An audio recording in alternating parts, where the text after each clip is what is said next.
Mr. Dean, right now we're going to go into recess. We're going to go into a 10-minute recess to cool it out, and I'll judge and see if we can come back here. If not, we'll finish the council business in my office. Thank you so much. Recess. Very challenging meeting for the Seattle City Council last week, perhaps one of the new council's first tests, as protesters concerned about federal ICE raids, immigration raids, brought the meeting to a halt briefly. The council had to go into recess. So what is next for Seattle when it comes to ICE? Some schools in lockdown this week in Seattle over ICE concerns. There's also some concern about how police would work with these federal agents after some body cam footage of SPD officers at a recent protest was released. Also, what's around the corner for Seattle's social housing developer, now looking for a new executive director after a leadership shakeup. Plenty to cover this week on Seattle News, Views, and Brews, your coffee break political podcast. I'm Brian Callanan. I'm a host on the Seattle channel. The views expressed here are mine, and I am with my friend and co-host, David Croman, City Hall reporter for the Seattle Times. David, I wanted to check in. Are we ready to call it spring yet? I've got sunshine and 50 degrees here in West Seattle. Yeah, this is even early usually we have false springs sometime in February, but this is the rare January false spring. Mm-hmm. It's just enough to get our hopes up before 3 to 4 more months of gray. Indeed it is. The double false spring. Who knew it was happening right here? All right, well, thank you, David, and thanks also to our background noise sponsor, I should say, City Grind Espresso on the first floor of City Hall. Patrons really appreciate you listening in to a Patrons First podcast last week with Seattle City Council member Bob Kettle. Thank you for your support there. If you want to be a patron of the program, get shows like that before anybody else, please consider giving. Levels start at just $5 a month. You even get a handy-dandy Seattle News, Views, and Brews decal, too. So check out Seattle News, Views, and Brews on Patreon. Thanks also for watching the podcast on Converge Media. The video lives there on Converge. It happens Wednesday nights at 7. Appreciate you there. And it's time to get going here. Time for Right Here, Right Now. David, looking at this protest at council chambers last week over ICE agents, there were a lot of loud voices there, including former city council member Shama Sawant. It led the council go into recess briefly there. I wanted to ask how you thought new council president Joy Hollingsworth handled the situation. I know it's not her first shouting match. She went through a lot with the comprehensive plan last year, but this was a little bit different as a council president. What did you think? Yeah, what stood out to me immediately is that she's taking a different approach than former council president Sarah Nelson, who, when she was council president, tried to really crack down on any sort of cheering and particularly chants, and was quite quick to try and shut down meetings when she felt like they were getting out of control. Hollingsworth was clearly trying to give a little more latitude to people in the crowd to clap and cheer, which, I should point out is actually more the norm than what Nelson would do. In the council presidents before, it was quite typical that you'd have a lot of loud cheering and noises, and that was never a problem. Council President Nelson saw it as one. For my money, often I think her efforts to try and keep those meetings quiet tended to escalate them a little bit more. So I think Hollingsworth probably agreed with me, which is why she was taking this approach. Of course, at the same time, you have former council member Shama Sawant and a lot of the people that she is able to rally, and they are good at making themselves heard. And I think sometimes for a council that's predicated on kind of staid process, that can be challenging sometimes. In this case, Council President Hollingsworth at one point tried to say, I'm on your side. We all agree with you here. That isn't always, I think, what some of the protesters wanted to hear. I think they wanted kind of more proactive action, whatever that might be, to prevent ICE from operating in Seattle. I don't know exactly what that would be. And anyone who's watched Councilmember Sawant, the years when Councilmember Sawant was in office, it seems sort of typical. The fact that they had to go into recess, I think, shows that sometimes these kind of crowds can be hard to manage from the dais. Absolutely. Yeah, this is Councilmember Sawant on the other side of the dais, but a similar protest here for sure.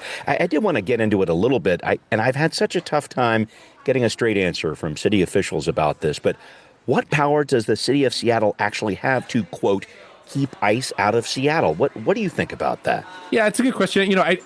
Beyond what they do now, which is that Seattle is a sanctuary city within a sanctuary state, so the Seattle Police Department is barred from cooperating with them already. I think what some people are asking is for preventative action rather than just getting out of the way. I think that, of course, would open up a big can of worms. I think there is some federal cooperation at certain levels. It's not having to do with ICE necessarily, but whatever it might be, law enforcement trainings or whatever. So I suppose if Seattle really wanted to sever all connections, they could stop all those. But I guess I'm unclear beyond sort of actually physically and, proactively getting in ICE's way, which I suppose is an option. We can get into it more. I'm skeptical the Seattle Police Department would want to participate in anything like that. Yeah, and also there's this law that I know Seattle passed, Bruce Harrell passed it when he was mayor, this idea that officers can't be wearing face coverings and things of that nature. Does that play into this at all? Yeah, it could. And that's what Mayor Harrell wanted. That, as far as I could tell, never moved anywhere. It never really made it through the council process. So they could do something like that. I know the state is considering something like that. The other piece, I guess the other big piece that people demand is the new surveillance cameras that were passed by the previous council. These were set up to prevent gun violence. At least that's their stated purpose. It was a piece on the campaign trail that Mayor Wilson and former Mayor Bruce Harrell disagreed on, is whether these could be accessed. I think there is some trust issues around whether or not the protections that were promised around those are real and whether they could actually prevent ICE from accessing that footage. Yeah. So that's another piece, I suppose, that Seattle could do. And you could kind of broaden out a little bit, kind of do a top to bottom review of what kind of information Seattle's collecting on people and how accessible that is to the federal government. I'm sure there's actually probably quite a bit of it. In the past, this was in the first Trump administration. I had done a story about how it wasn't ICE exactly, but it was Homeland Security was requesting information, utility information. And I think there you go. This was not so much immigration focused as it was, I think, kind of drug related. Yep. So, they could glean information from utility meters. You could tell, for example, if someone has a grow op in their house or whatever it might be. And Seattle provided that information. I have no idea whether they're still doing that sort of thing. But, there are various levels and some amount of nuance when we are talking about law enforcement cooperation, because that doesn't just mean ICE raids. There are other federal law enforcement agencies that play a role in Seattle. And so there are, I suppose, questions about how far does this ban on cooperation extend? Does that include the Drug Enforcement Administration? Does that include FBI agents? Whatever it might be. Yeah, and there are some new questions about this, too, this week, David, when it comes to the police department in particular and how they might handle ICE when they're in town. This was really brought to the fore with some body cam video from police that was released revealing an officer pumping up his fellow cops at a protest in May. This was a big fight over trans rights at Cal Anderson Park. That video included phrases from the commanding officer such as, quote, "We are past talking to people. We are here to F people up now. We're done with these guys, and they're doing." I just wanted to talk about this video, how it raises concerns possibly for the SPD and how they might deal with protests, because there have been plenty of them in Minneapolis since ICE officers killed Renee Good. Does it raise some concerns here in Seattle? I think the question of how the Seattle Police Department handles protests is always kind of forefront. It has been since I have been a reporter. There have been questions about, it used to be May Day and how they would handle that. Then it became, of course, 2020 and CHOP and all of those protests. And then, the latest one I would say was around this religious rally in Cal Anderson Park. I think it's not particularly surprising that the ranks of the Seattle Police Department are going to be a little more conservative than perhaps the basic political makeup of Seattle. Of course, that's a generalization. You look at someone like Mike Solon, who is, for all intents and purposes, the spokesperson for the officer ranks. And he is somebody, he's taken pictures of himself with Tom Homan, the border czar for President Trump. And, there was, of course, reports of some police officers going to the January 6th rally after President Trump's first term, some Trump signs in police precincts or whatever. And you can get into First Amendment rights for all those officers to do that. But at the same time, I think it would be a stretch to expect the full ranks of the Seattle Police Department to be fully on board with active obstruction of ICE, for example. And, of course, we know law enforcement agencies tend to, I think, be sympathetic to one another, law enforcement officers. The military is a big feeder pipeline into policing. It's much more so than the general population of Seattle. And so there is just kind of it is not, I think, a stretch to say that the culture of the Seattle Police Department is going to differ somewhat, too greatly, and I don't know what that range is, than the general viewpoints of broader Seattle, which, of course, is the source of, I think, a lot of tension between the city and its police department. The comments made by the sergeant in that body cam are reflective and in some ways sort of resonant of 2020 which is that we know that many police officers were fed up with the protests that were happening in Seattle. Well, it was a protest against them. It was a protest against police, really. Yeah, exactly. And we saw that in the numbers, of course. Hundreds of officers left. But it's not like every officer who was frustrated with their relationship to the people of Capitol Hill left. Yeah. And I think there is, of course, going to still be some vein of that, frankly, resentment running through the police department. And it seems like that's what we're hearing a bit. And I read this other piece in Publicola about this. Of course, SPD Chief Sean Barnes was saying back in June, this was a little over 6 months ago, he'll probably go to jail and be in prison if President Trump sent federal troops to Seattle. But the policy that we're seeing coming out of the SPD, and this is according to a report in Publicola here, when you see ICE officers, try to identify them, but maintain a distance, leave the scene to avoid entanglement with them. So it doesn't seem like there really will be much of a hands-on presence when it comes to SPD and federal officers. No, and again, I wouldn't expect there to be, because that would be kind of entering a territory that we haven't seen before, which is a local police department actively being used to resist ICE. Yeah, there are plenty of obstruction rather than not cooperating, I guess. Rather than passivity. And, there are certainly probably many who would like to see the police department used that way, but I think that's unrealistic to expect that. I think there, at the same time, would be reason if you are a member of the Seattle Police Department, particularly leadership, to be frustrated about ICE. And the reason I say that, I heard an interview with the New York Times with the police chief of Minneapolis, and he was talking a lot about this. And he is not he's not preaching abolish ICE. Sure, he's basically pretty respectful of anybody in law enforcement. But his point was Minneapolis, and I think there's a lot of parallels to Seattle here, is a fully rebuilt police department from 2020. They lost a lot of officers. They've started hiring a lot more. They've put in a whole lot of new training parameters and ways of being that were sort of designed to prevent more of what we saw in 2020. And his point is ICE and the federal agencies have done none of that. They don't have any of that kind of oversight because, say what you want about the Seattle Police Department. There are a lot of opportunities for oversight into how they are functioning. We have these branches of accountability, CPC and OIG and the OPA, and you can debate their effectiveness, but they do exist. And there's got the city council that can ask questions. You just don't have that with something like ICE. Yeah. And so, again, I don't think we're going to see some kind of upswell from the Seattle Police Department trying to block ICE from doing whatever it is that they do. But I think it would be fair to question whether, if you are a member of the Seattle Police Department who's had to go through all this training and trying to do things the right way, whether it makes sense for you to be supportive of an agency that has not done any of that. Yeah, that training is not the same for ICE agents. That is for sure. All right, well, coming up, a major leadership shakeup with the voter-approved social housing developer. What is next for this fledgling affordable housing program? More details next on Now Hear This. Well, a big headline from late last week, Roberto Jimenez, CEO of the social housing developer that Seattle voters approved a few years ago, has been fired by the board of that organization. Actually spoke with Jimenez less than a year ago on Seattle Channel when he was just new on the job about the experience he brought to the table after working with a similar program down in Northern California. When I left Mutual Housing California, we had $500 million in active real estate deals within the Sacramento County area. So we're very productive, but also community engagement and very people-centric, community-based. Sounded like he was saying the right things, making big investments, focusing on community, but the Social Housing Developer Board was not having it. David, this was a contested vote by the board, a split vote here.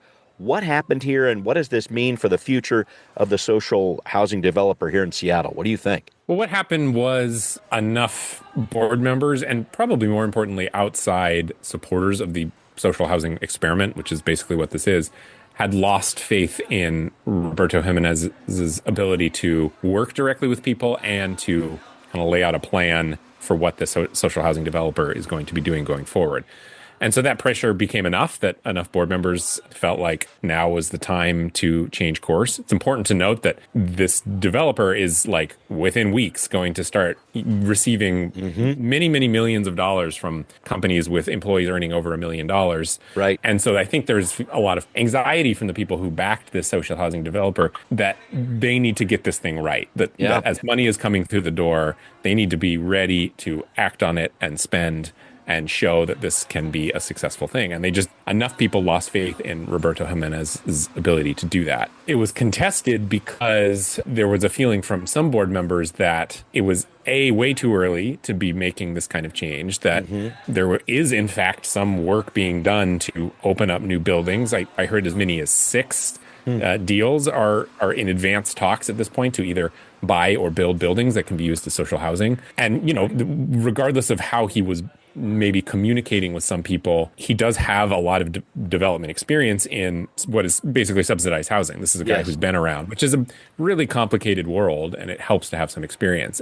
But there was enough kind of feeling that the board wasn't moving in the right direction quickly enough, or the developer wasn't moving quickly enough, and as a result, Jimenez is out. Right, and now we have an interim CEO. The board appointed Tiffany McCoy to that position. She, of course, the lead organizer behind the campaigns to establish and to fund this developer. House Our Neighbors is her group there. She was also a member of Mayor Katie Wilson's transition team. And David, I've talked to Tiffany plenty of times over the past few years. I know you have too. She's definitely knowledgeable about social housing, but she doesn't exactly have that experience you're talking about when it comes to development. What do you think it means, I guess, for the future of the developer? Yeah, I mean, well, she is interim, so there's that. I don't know if she has aspirations to be the permanent CEO. And, I saw she made the point, not to me, but to the Urbanist, that, she will have people around her. She acknowledged that she doesn't have that development experience. She will, but arguing that she will have people around her who do. Jimenez's tenure is perhaps a testament to the fact that this is a highly political organization and requires some sort of political sense. If there's anything that Tiffany McCoy has, it's political sense. She has had 2 successful ballot measures. And definitely a lot of pressure, I would say, too, from the mayor, Katie Wilson. This was a big part of her election campaign, I think, in some ways, and she wants this to work. Yeah, exactly, which I will say is also something that Jimenez brought up, though, because he had questions, and I think there's some legitimacy, at least to asking the question of the social housing developers' independence at this point, because it is a separate government body. It is not City Hall. It was established by voters as its own entity with its own CEO. And now we have this situation where, Tiffany McCoy is very close to Katie Wilson. They've been friends for a long time. Was on her transition team. In that same meeting, a board member that was appointed by Bruce Harrell, Brian Beal, was dismissed before the end of his term so that he could be replaced with a board appointee by Mayor Wilson. That was one of Jimenez's outgoing complaints about and concerns about this organization is this just going to be sort of a political arm of the Wilson administration? You can understand why Mayor Wilson would want to have a heavy hand in the operations of this, to your point exactly, which is that she ran for mayor because of this successful ballot measure. It's kind of, she staked a lot of her reputation on the success of this social housing developer. And I think in some ways, Mayor Wilson and this social housing developer are 2 pretty enormous tests of progressive governance, which is, their whole kind of modus operandi, both Mayor Wilson and the social housing developer, is that you can both be progressive and deliver results at the same time. So if they can do that, that's great. If they can't do that, it's going to say kind of pretty bad things about the state of progressive politics in Seattle. And so I think it's not an exaggeration to say that the future of progressive politics in Seattle sort of rests on the shoulder of Mayor Katie Wilson and the social housing developer's success. And so it is logical that they would kind of both want to see the other one succeed here. I do want to move on with you and talk about another big decision thus far in Mayor Katie Wilson's administration, which is just a few weeks old, but the selection of a new head for Seattle City Light. Don Lindell, been on the job since about mid-2024, is out. Dennis McLaren, former U.S. Environmental Protection Agency administrator for the Pacific Northwest region, is Mayor Wilson's pick, set to start on March 4th. Then he'd have to be confirmed by the council. You wrote about this in the Times with your colleague, Isabel Breda. This is the highest paid department CEO in the city. Lindell earned about $500,000 this year. The dollars are one thing, but I think there's a lot more to this. What is significant to you about this change in leadership? Why do you think people should care about this? Yeah, people should care about this because it's a pretty pivotal moment for Seattle City Light because, Seattle is projected to consume a lot more energy over the next 10 to 20 years than previous forecasts had guessed. And that's because people are driving more electric cars.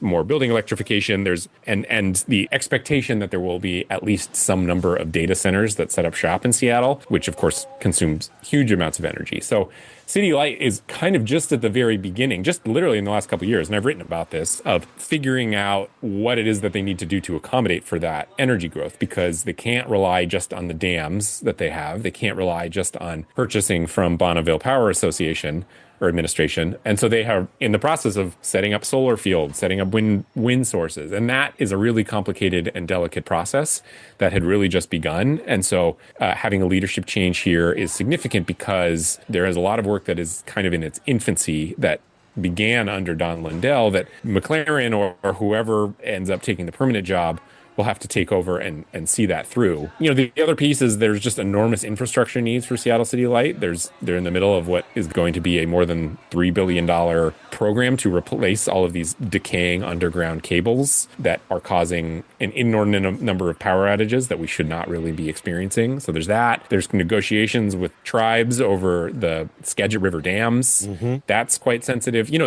you could go down the list, and it's a utility job, but it's also kind of a diplomatic position because Seattle City Light has all of these relationships with tribes and other communities that have a stake in the rivers and the water sources that they use to run these dams. So It's a really complicated job. You know, I will say that I don't 100% know what was behind Mayor Wilson's decision to fire Don Lindell. And I think it has the potential to be sort of her first political or early sticky political situation because the unions, at least that I've talked to so far, are not pleased about this at all. They didn't get the heads up, it sounds like. Yeah. And well, first of all, you know, I talked to the head of one of the electrical workers unions, and it's not the head of a union's job to praise the CEO of an organization. Usually they're supposed to be quite combative. And yet he said in his 45 years working with City Light, Don Lindell was the best CEO that he has worked for. He's had nothing but really high praise for her to say. He said even when his members got disciplined, he always felt like it was fair. He never had to file any grievances. So those were pretty strong words on her behalf. And we saw some people actually in city council testify and say, you know, I really enjoyed working for Don Lindell. So there's that piece, which is that they just kind of liked her. But the other piece is what you were saying. They didn't get the heads up that this firing was happening, nor were they consulted on who should be her replacement. Mm-hmm. And so you have this situation where, and I know the union labor landscape was sort of complicated during the campaign, but theoretically, Mayor Wilson is supposed to be this very pro-labor mayor and a friend to the unions. And in this decision, at least for the unions with a stake in City Light, which are a few, mm-hmm. I think there is some frustration. And in fact, my understanding is that MLK Labor, which is the kind of coalition of unions, is going to bring forward a resolution basically calling on Mayor Wilson to conduct an open search for a replacement, not a particularly ringing endorsement for Dennis McLaren, basically saying, hey, you need to go through an open process and you need to consult us on this before you choose whoever's going to take this job permanently. So kind of a delicate situation, I would say, for Mayor Wilson, and something that I think will be kind of a test of her ability to navigate a lot of interests that feel like they had at least some role in getting her elected in the first place. True. And just last touch on this, the new CEO, whoever it might be, is also going to have to deal with the aftermath of 40 employees that were questioned on the job, a lot of personnel challenges there, this investigation about drinking on the job, sexual harassment, 5 people fired. I think that's going to be a big job for this new CEO, too, is continuing that path of a stronger culture for City Light, too. Yeah, exactly, which I think some people were wondering if that was the reason why Don Lindell was fired, was the fact that this investigation happened on her watch. But you need to remember that the roots of that investigation go back many, many years, well before Don Lindell, and she really inherited it. She was the one who doled out the punishment as a result. As far as the individuals involved in that investigation, their cases have all been resolved. They've either been fired or suspended or disciplined already. But I think there is a larger question around just sort of general culture and how you reform that. Not to mention, you know, they did fire some people, so you have to replace those and filling the ranks of a utility that can be good pay, but it's hard and skilled work, and there aren't a lot of people out there who are capable of doing it. Again, you know, you can go up and down the list, but the number of things you need to know to successfully run this organization are quite extensive. There's a reason why we've seen quite a bit of turnover at that position over years. And I think also, you know, again, another reason why it's interesting that Mayor Wilson made this choice, because we have seen a lot of people come in and try this job and not do very well. Yeah. And by all accounts, Don Lindell was at least doing well enough to win the praises of a fairly sizable chunk of her employees. And so now, Mayor Wilson is rolling the dice on whoever her replacement is going to be, that person's ability to continue to run this organization well. All right. Well, coming up, where does the city of Seattle need to invest around Seattle Center? And is this something the city can actually afford? More on that just ahead on What's Next. David, you had another piece recently in the Seattle Times I found very interesting. This one with Margot Van Singel about Seattle Center, the need for a facelift there. You got these nice-looking buildings like KEXP's headquarters. You got Climate Pledge Arena. They look pretty slick. A lot of private investment there. But then you have so many other aging buildings for this 1962 structure, right next to these slick-looking buildings.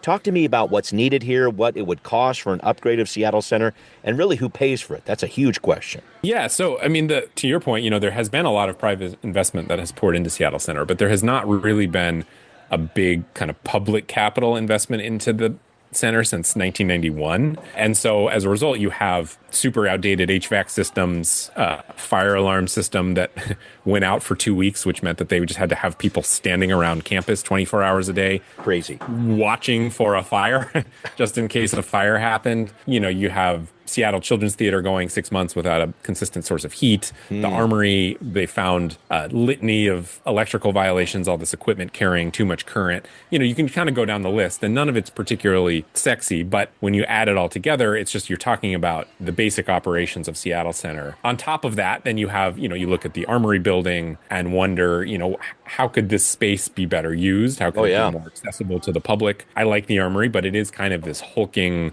pretty dark building that hasn't seen a lot of love over the years. And so, the basic point of the people at Seattle Center is all this private investment is great, but we need something to kind of fill in the gaps. And that's something they have been working on for more than a year with the basically, thumbs up from former Mayor Bruce Harrell to go through that work. And they haven't come up with a specific number, but it's widely expected to be at the very least $1 billion, probably more than that. They wouldn't totally commit that this was going to be the route, but I think the basic expectation was they would get that $1 billion via a voter-approved levy. So something like the transportation levy, which is, a significant ask. And the details of that were supposed to be ironed out early this year with Mayor Bruce Harrell. Of course, Mayor Bruce Harrell is no longer here, and now you have Mayor Katie Wilson. And so the timing of the story felt appropriate, both because it's a landmark in Seattle, and I think worthy of checking in on the state of it. But then there's also this interesting political question of what does this new mayoral administration mean for the future of Seattle Center? Yeah, and how are they going to work with this limit on property tax levies that Seattle's up against? You've been writing about that too. There's a cap here in terms of how much the city can spend, and we're kind of near it as a city here in Seattle. That's a piece of this too. Yeah, that I thought was super interesting and something that I hadn't really understand before, which is we know about this 1% cap across Washington where cities can only unilaterally raise property taxes by 1% every year due to state law. The kind of release valve on that are these voter-approved levies that we seem to do every year, be it transportation, housing, whatever. As it turns out, Seattle has really become very reliant on those voter-approved levies and is now coming very close to the limit on how many of those that they're allowed to do. So if the city were to successfully run $1 billion Seattle Center levy, and also choose to re-up, say, the library's levy, which is expiring at the end of this year, that would put the city right at the cap. That would be it. They would not have any space. The only way that would change is if there was some significant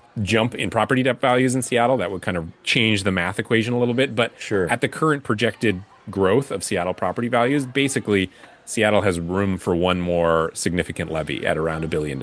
And that, I think, forces a lot of really interesting questions because we've heard Mayor Wilson talk about childcare. We've heard her talk about shelter, which she hasn't so far proposed a voter tax levy there, but she has a lot of priorities and ran on these kind of social service issues. She did not so much run on a platform of heavy investment into major civic cultural touchstones. At the same time, people really like and value Seattle Center and probably do want to see it succeed. And so she's kind of put in this interesting situation where does she greenlight the work that had already begun under Mayor Harrell and let it kind of play out to its fruition and possibly run this property tax levy, which they were hoping to do this fall, which is going to be a super high turnout election? Or does she tap the brakes and say, hey, find a different funding source, go to more private donors, consider something like a local improvement district, whatever it might be. I'm going to save this cap space that I have on property tax levies for whatever might be childcare. So, interesting question. By the way, the word is Pike Place Market probably is going to make a similar ask at some point in 27. There is, the Mayor Harrell administration had discussed a just sort of general broad infrastructure levy for things like fire department stations and police department stations. And so that would require additional levy. So, once you start looking at all of the needs for the city of Seattle, that final $1 billion that the city can add to its property tax burden disappears quite quickly. Yeah, a lot of people want in on that. All right, we need to wrap up, David. And I had another cap type of question for you here. So I'm looking at Major League Baseball. There's this luxury tax on teams that spend over a certain payroll limit, which happens to be $244 million this year. So I read last week that the amount the Los Angeles Dodgers, the world champion Los Angeles Dodgers, the amount the Dodgers will pay in luxury tax is actually higher than a dozen teams' entire payrolls. My question is, what is not broken in this system? I know, yeah. It's getting harder and harder to defend. I've always been against a cap. Ooh, it's getting a little harder to make that argument these days. Yeah. Mostly, I just don't want there to be a lockout in 2027, which seems like is likely the case if they push really hard for a cap. To that, I would say more teams should have signed Shohei Ohtani, because that is part of the reason why they're raking in so much money, is because they have an entire country behind them in Japan. But yeah, no, it's significant. Well, I think the plan is, David, I win the lottery and you win the lottery. Probably a pretty good chance that we're going to buy a team and just kind of take it from there. Yeah, the valuations on these teams, I don't even think that would be enough. Yeah, we'd have to wait for a few mega millions, wouldn't we? All right, well, thank you, David. Thanks to everybody listening to Seattle News, Views, and Brews, where you can always find out what's brewing in local politics. If you can, please become a patron and support the show. Go to Patreon online. Find Seattle News, Views, and Brews. Thanks for the support. Also, you can hear this podcast on Apple, Spotify, wherever you listen. Thank you very much. Thanks for watching on Converge Media, too. See you next time. Seattle News, Views, and Brews is an independent production of Callanan Media Services. Copyright 2026.